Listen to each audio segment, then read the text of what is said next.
এ পূজা, হ্যাঁ একটা জিনিস দেখবে? জিনিস দেখবো। এই দেখো,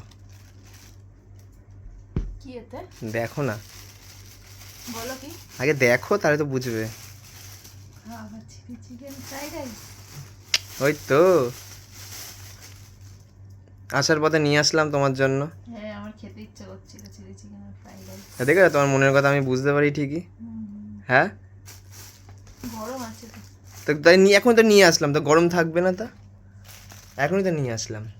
আর একটা থালা আনো, থালা এনে খেয়ে ফেলো, নাহলে পরবর্তীকালে নষ্ট হয়ে যাবে আবার। মিক্স ফ্রাইড রাইস তো।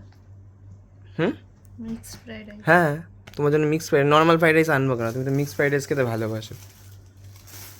মাংস, চিংড়ি মাছ সব কিছুই পাবে ওর মধ্যে, তার সাথে আবার চিলি চিকেন রয়েছে, চামচ। আবার চামচও রয়েছে। বলেছিলাম তো চামচ দিয়ে দেওয়ার কথা ওদেরকে।